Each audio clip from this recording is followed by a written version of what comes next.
Creo que venimos, yo ya irnos para atrás, no quisiera en este momento, podemos hacerlo después si quieren.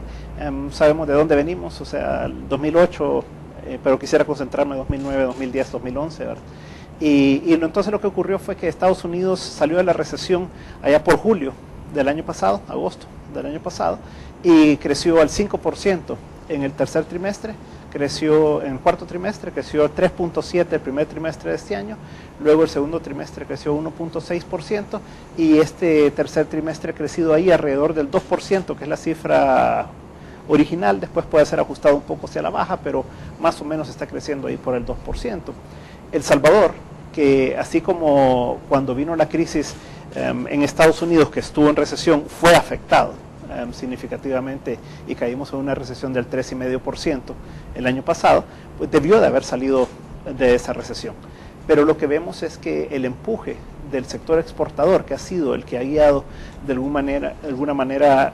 el que el país esté en una menor recesión que antes, ¿verdad? Porque no estamos creciendo. Aquí podemos discutir si el crecimiento es 0 o 0.3%, pero al final es 0% lo que vamos a haber crecido al final de este año. Entonces ahí es a donde uno ve que El Salvador sí siguió el ciclo del resto del mundo en la caída,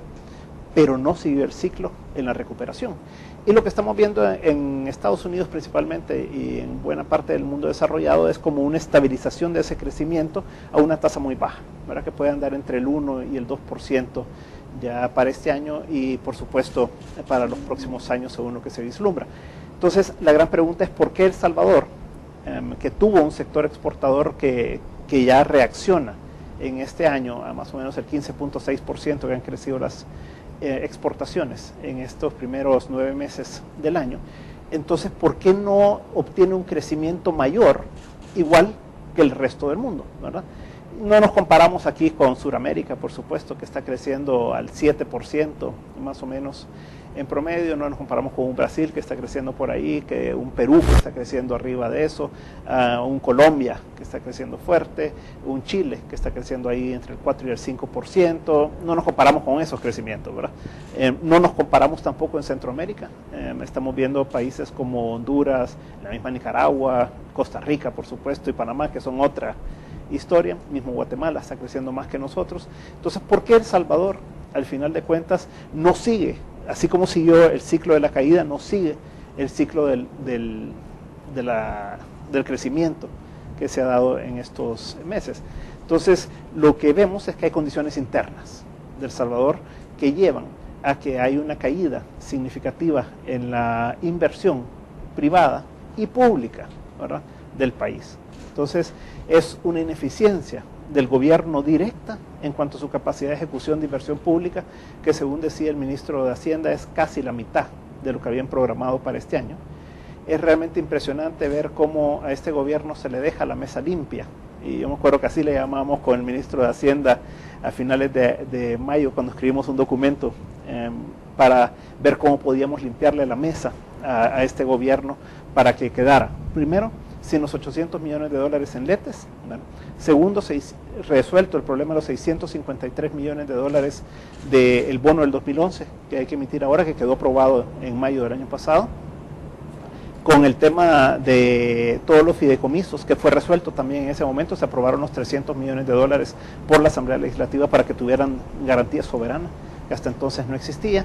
Y además le quedó 300 millones de dólares con lo que se pagó proveedores que estaban atrasados y le quedó 60 millones de dólares en caja al gobierno. Entonces, lo que se hizo fue que se limpió todo el tema de deudas y de presión de corto plazo que había en la caja. Se le dejó algo de recursos por parte del gobierno anterior a este gobierno, y a partir de entonces lo que hemos visto es un crecimiento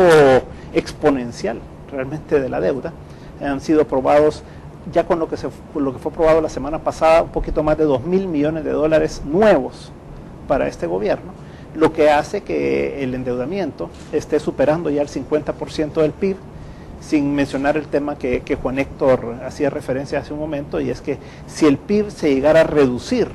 en base a la evaluación que está haciendo el Banco Central y que aparentemente va en ese sentido, entonces la deuda automáticamente podría estar rondando el 60% del PIB solo con ese ajuste que estaría haciendo el Banco Central y que aparentemente ya las cifras finales están dadas, solo es el momento de comunicarlo. Entonces, lo que estamos viendo es un gobierno que comienza a ejecutar desde el año pasado, pues termina con un déficit de 5.8% del PIB, que es históricamente lo más alto que ha habido en el país, pero que no llega a inversión, ¿verdad? Y eso es lo impresionante, cómo todo ese gasto se queda en gasto corriente, ¿verdad? Y no se transforma en un efecto de generación de empleo realmente y de generación de crecimiento económico en el país. Y este año lo que hemos visto es que a pesar de estos 1.942 millones que expresa el ministro de Hacienda que tienen disponibles en 2010 hasta el 2014, sin las aprobaciones últimas, entonces no lo pueden concretar en una ejecución, ¿verdad?, de inversión pública, y que eso hubiera sido como el efecto dinamizador de la economía. Por ejemplo, en aquel momento, a mediados del año pasado, se hablaba de que tipo para agosto-septiembre se iba a hacer un programa de empleos temporales. Ahí han estado los recursos disponibles para eso y no se ha hecho hasta este día. Bueno, entonces, es una incapacidad realmente del gobierno de ejecutar su propia inversión y todo este endeudamiento adicional que tienen ya aprobado. Y por el otro lado, por el lado privado, lo que vemos es que no genera confianza, ¿verdad? Por todos estos mensajes entre el FMLN, el presidente, no hablemos de los últimos acontecimientos, sino de una serie de acontecimientos que vienen desde el año pasado, que no genera confianza ni en inversionistas nacionales ni extranjeros, ¿verdad? Y eso hace que la inversión caiga al 13% del PIB el año pasado, viniendo de un 16% del PIB en promedio en los años anteriores, y que este año aparentemente está tendiendo a reducirse. La inversión extranjera, más o menos 300 millones de dólares al año, comparado a los 1.750 y tantos millones de dólares que hubo en el 2007, que fueron excepcionales, ¿verdad? Pero estamos viendo una inversión muy baja. Entonces, al final de cuentas, a lo que llegamos es que la economía no ha seguido la trayectoria del resto del mundo, no aprovechó esas condiciones que sí se han dado a nivel internacional, como sí se dio una caída, y lo que vemos en el futuro cercano es una necesidad de replantear el país, replantear cómo vamos a hacer para crecer y cómo vamos a hacer para que de 2011 en adelante tengamos un comportamiento diferente de la inversión privada, de la inversión pública, y que de esta manera pues podamos sacar de la crisis al país y que no se mantenga esto por mucho más tiempo.